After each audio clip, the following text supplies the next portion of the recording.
नमस्कार, माझं नाव डॉक्टर गौरी अभिषेक चव्हाण आहे। राष्ट्रवादीच्या आमदार विद्याताई चव्हाण यांची मी मोठी सून आहे आणि आज तुम्हा सर्वांसमोर येण्याचे कारण इतकेच आहे की आमदार विद्याताई चव्हाण ज्या महिलांसाठी झटतात असं दाखवतात, त्यांनी माझ्यावरती व माझ्या चारित्र्यावरती इतके गलिच्छ आणि घाणेरडे आरोप केलेले आहेत, ज्याच्यामुळे माझी स्थिती अतिशय व्यथित झालेली आहे। आणि हे त्यांनी फक्त आणि फक्त स्वतःची कातडी वाचवण्याकरिता व स्वतःच्या आणि स्वतःच्या कुटुंबियांच्या गुन्ह्यावरती पडदा घालण्याकरता केलेलं आहे, हे मी तुम्हाला सगळ्यांना सांगू इच्छिते। मी एक सर्वसाधारण घरातली साधी मुलगी आहे।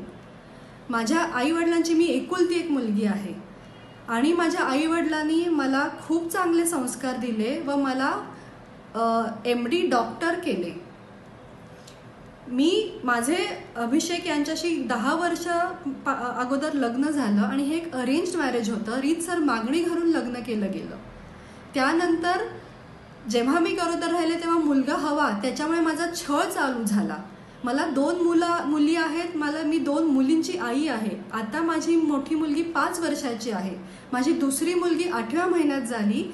कॉम्प्लिकेटेड प्रसूती होती आणि त्या कारणाने तिच्यामध्ये काही प्रॉब्लेम्स असल्या कारणाने ती 7व्या महिन्याची असताना तिचा मृत्यू झाला आणि माझ्या डॉक्टरांनी सांगितलं की मला परत गर्भधारणा करता येणार नाही।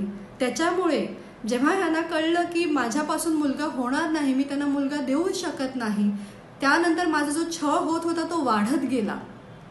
माझे दीर आनंद चव्हाण यांनी माझा विनयभंग केला आणि आज ही गोष्ट मी मीडियासमोर बोलत आहे। ही गोष्ट जेव्हा माझ्या घरच्यांना सांगितली तेव्हा त्यांनी मला सांगितलं की अशा गोष्टी होत असतात, दुर्लक्ष कर। आणि स्वतःच्या ह्या राजकीय बळामुळे माझं तोंड बंद केलं गेलं की तू कुठेही ह्याबद्दल बोलायचं नाही म्हणून। आणि 7 डिसेंबर रोजी मला आहे त्या कपड्यांवरती घराबाहेर काढले। माझ्या 5 वर्षाच्या मुलीपासून मला तोडले गेले, तिचा आवाज ऐकू नाही दिला, मना भेटू दिले। व्हॉट्सॲप, मोबाईल फोन सगळीकडून मला ब्लॉक केलं गेलं। मी वारंवार ह्यांच्या घरी गेले, विनवण्या केल्या की मला असं वागवू नका, तुम्ही मला माझ्या मुलीपासून तोडू नका, तरी सुद्धा मला हकलवून लावलं। 11 जानेवारी रोजी मी माझ्या वडिलांना घेऊन परत समजविण्यासाठी गेले, तेव्हा घरात जाता जाता इतकी घाणेरडी शिव्या केली माझ्यावर, माझ्या वडिलांवर अरेतुरेची भाषा केली आणि मला आणि माझ्या वडिलांना मारहाण केली आणि लाथा वगैरे मारून मारहाण करून हकलवून लावले। माझ्या 5 वर्षाच्या मुलीला माझ्या समोर मारलं। त्यानंतर आम्ही तिथून बाहेर गेलो, इतकं लागलेलं होतं की दुसऱ्या दिवशी हॉस्पिटलला जाऊन उपचार करावा लागला। मग आम्ही 15 तारखेला FIR करण्याकरता आम्ही पोलीस स्टेशन, विलेपार्ले पोलीस स्टेशनमध्ये गेलो। तिकडे तेव्हा आमची FIR घेतली गेली नाही, आम्हाला परत पाठवले गेले।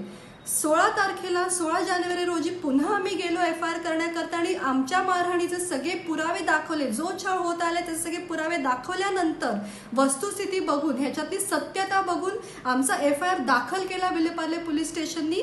अनेक कलमं लावली, त्याच्यामध्ये 498, 323, 506, 504 आणि 354 हे कलम लावले गेले।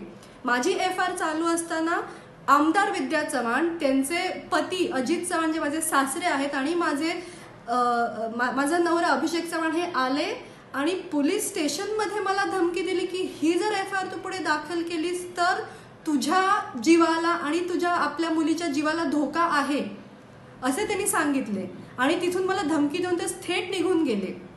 त्यानंतर 22 जानेवारी रोजी प्रोटेक्शन ऑफिसर मार्फत मी DV म्हणजे कौटुंबिक हिंसाचार ही केस दाखल केली। त्यांच्या मार्फत बोरिवलीमध्ये कौटुंबिक हिंसाचार कोर्ट आहे तिथे देखील माझ्या परिस्थितीची सत्यता बघून ह्या प्रोटेक्शन ऑफिसरनी आमची केस दाखल केली।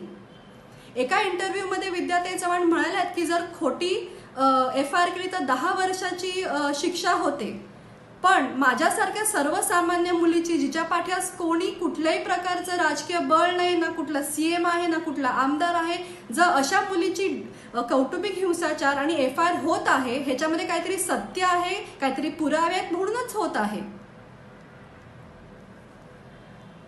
आणि स्वतःने जे केलेलं माझ्यावरती माझं चारित्र्य हनन आहे, ह्या आज महिलांसाठी झटतात असं दाखवतात आणि एक मी स्त्री आहे, मी एक बाई आहे आणि मी एक आई आहे आणि माझ्या चारित्र्य हनन करायचा ह्यांना आज हक्क दिला कोणी?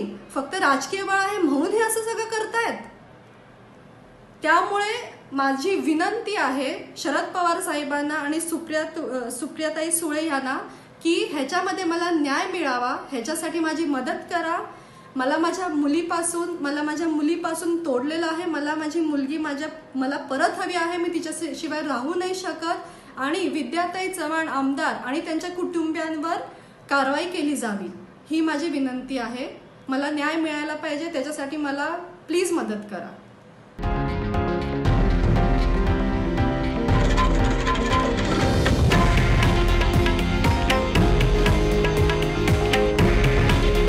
हे आहे देशातील नंबर 1 न्यूज नेटवर्क आणि आपण पाहत आहात TV9 मराठी.